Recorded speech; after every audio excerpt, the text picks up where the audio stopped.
सही बात पूछो तो सारी साधना केवल देह भाव को मिटाने के लिए है। देव भाव मिट्टी, जो भाव करो वही आनंद में डूबो, चाहे आत्मस्वरूप ब्रह्म भाव करो, चाहे भगवत भाव करके सखा सखी गोपी गोपा जो चाहो भाव कर लो, क्योंकि आत्मस्वरूप कैसा भाव करो जैसा। विचार करना, जैसे मानो एक सन्यासी है, वो आत्मस्वरूप को निर्गुण निर्विकार देख रहा है, अनुभव में आता है ना।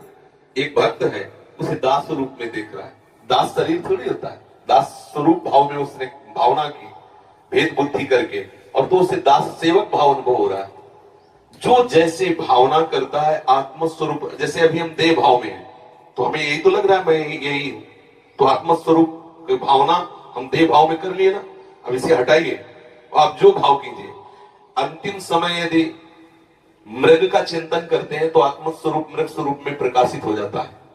भरत जी को देखो, अंतिम समय में स्त्री का चिंतन करते हैं तो पुरंजन अगला जन्म स्त्री का। आत्मस्वरूप कैसा भाव करो जैसा, कोई भाव ना करो तो मुक्त हो गए। समझ गए ना, कोई भाव नहीं, मुक्त हो गए। अगर भाव कर रहे हो तो किस कोटि का कर रहे हो, जो कर रहे हो उसी का फल है।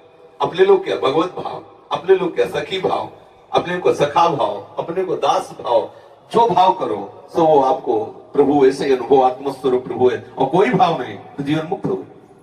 समझ में आ रहा है? आत्मस्वरूप कैसा भाव करो जैसा, और कोई भाव ना करो तो इसे कहते हैं निराकार और निर्विकार चिदानंद में स्वरूप। बिल्कुल सब सिद्धांत सत्य है, पर अपने भाव को पहले शरीर भाव से हटाना होगा। जब तक शरीर भाव है तब तक विषय भाव है, कोई भगवत भाव नहीं, कोई ज्ञान भाव नहीं, कोई योग भाव नहीं।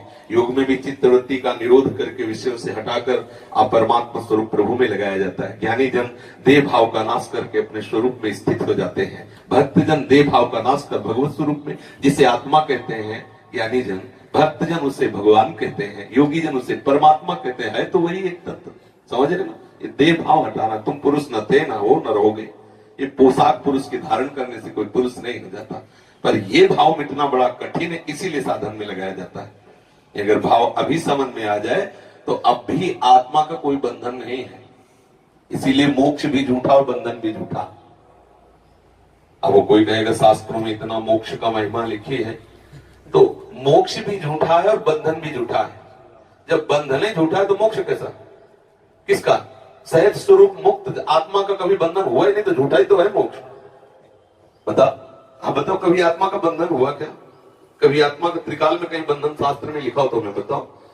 तुमने माना, तुम्हारी मान्यता ही बंधन है, तुम्हारी मान्यता ही मोक्ष है। खत्म के अब वो मान्यता जितनी जल्दी तुम बंधन से हटा पाओ उतनी जल्दी मोक्ष को प्राप्त हो गए। यही मोक्ष है, न बंधन है न मोक्ष है। बंधन और मन मोक्ष ये मन की मान्यता के अनुसार है। आप अपनी मान्यता को मन से हटाकर स्वरूप में स्थित कर सकते हैं।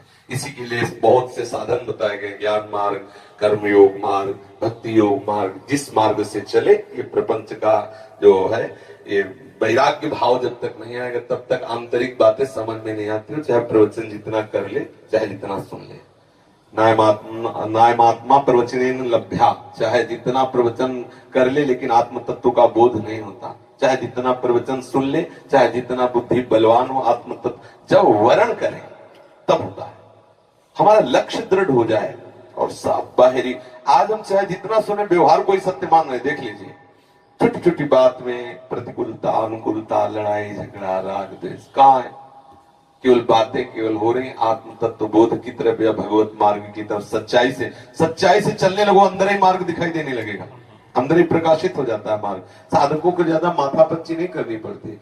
जैसे एक यमुना स्नान करने शिष्य जा रहे थे तो गुरुजी ने टार्च दी, अंधेरा था, एकदम धीमी सी एक पैर दिखा। बोले गुरुजी इससे लक्ष्य की प्राप्ति कैसे होगी, बहुत कम प्रकाश। बोले जितना एक पैर के लिए प्रकाश है बस वो पैर बढ़ाते चले जाओ तो हर पैर में प्रकाश मिलेगा, आप लक्ष्य तक पहुंच जाएंगे।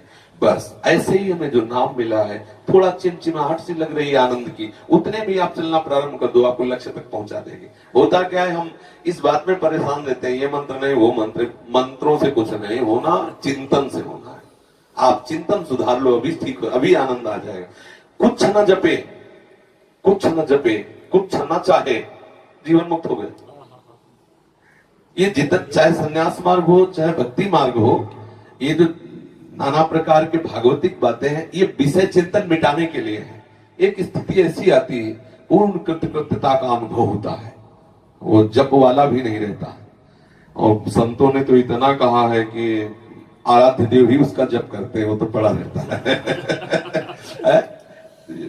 आगे की स्थिति काहो के बल भजन को काहो के आचार, व्यास भरोसे कुंवर के सुवत पाओ प्रसाद।